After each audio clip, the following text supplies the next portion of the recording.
They weren't just stories whispered under the stars. They were the foundation of an entire civilization's understanding of the universe, life, and what comes after. Greek mythology wasn't just entertainment. It was a way to explain thunder, war, love, loss, and everything in between. But if you listen closely, beyond the legends, the tales begin to feel less like fiction and more like distorted memories of something real. The gods of Olympus didn't live far away. They ruled from a mountain above the clouds, watching mortals like pieces on a game board. Zeus, the king of the gods, hurled lightning and crushed cities. But he was also driven by pride, jealousy, and fear. He wasn't perfect. He was powerful, unpredictable, and very, very human. Poseidon, his brother, didn't just rule the ocean. He was the ocean, wild and untamable, stirring storms with his trident when angered.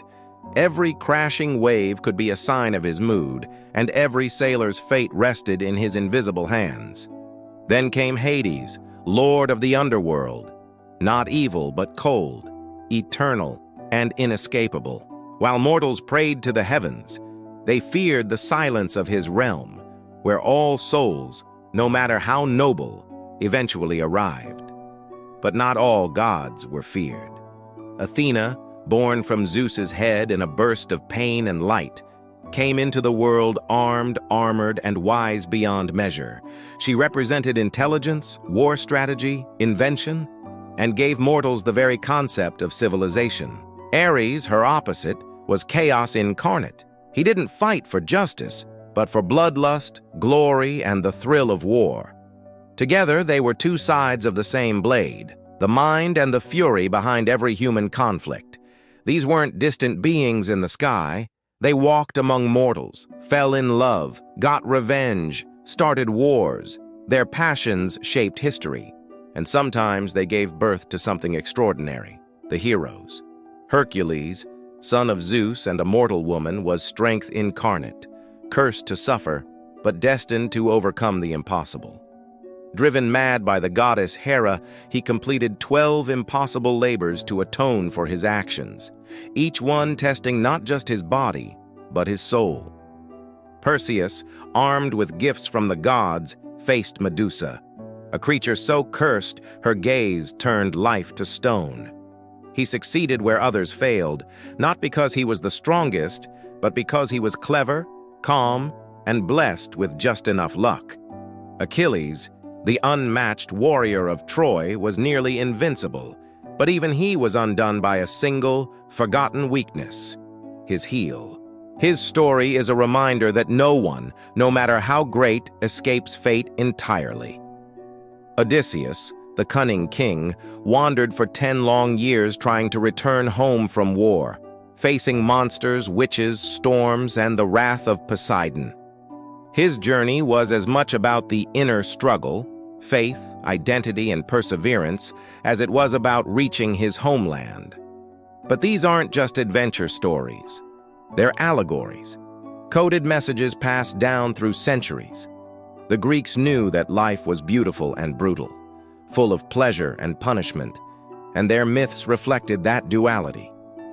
Consider Prometheus, the titan who stole fire from the gods to give it to humans. He brought them knowledge, warmth, and light, but suffered endless torment for breaking divine law. Each day, an eagle tore out his liver, only for it to grow back, an eternal price for advancing humanity.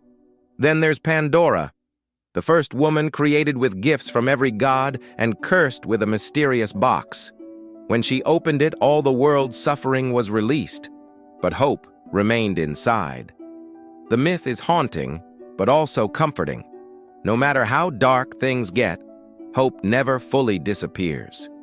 And these stories weren't isolated. They were woven into temples, carved into marble, sung in amphitheaters.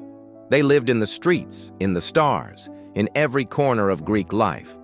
The Greeks believed in the Moirai, the Fates, 3 sisters who spun, measured, and cut the thread of every life. Not even Zeus could overrule them. Their presence whispered one terrifying truth: that destiny was absolute. But what if these stories weren't all symbolic? What if they remembered something real, distorted by time, colored by imagination, but rooted in truth? When ancient writers described flying chariots, beams of light, or gods descending from the sky, were they speaking in metaphor? Or were they describing something beyond our understanding, something forgotten? The creatures, too, might hold echoes of the past.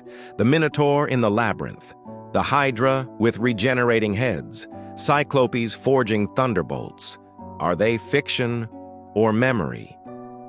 It's possible that myths preserve traces of ancient knowledge, of lost civilizations, advanced technology, or unexplained events.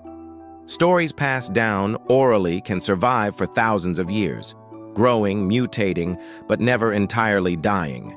And maybe that's why Greek mythology still captivates us. Because beneath the fantasy, there's something hauntingly human. The desire to explain the stars, the fear of death, the struggle against fate, the hope for meaning in a chaotic world. And in the end, that's what mythology is. Not lies, but language. A way to express the impossible. A way to connect the divine and the mortal. The gods are still with us.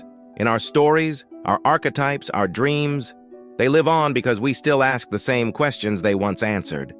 What happens when we die? Is there justice? Why do we suffer? And are we alone in the universe? Maybe the Greeks didn't have all the answers. But they weren't afraid to ask. Until next time, keep looking up.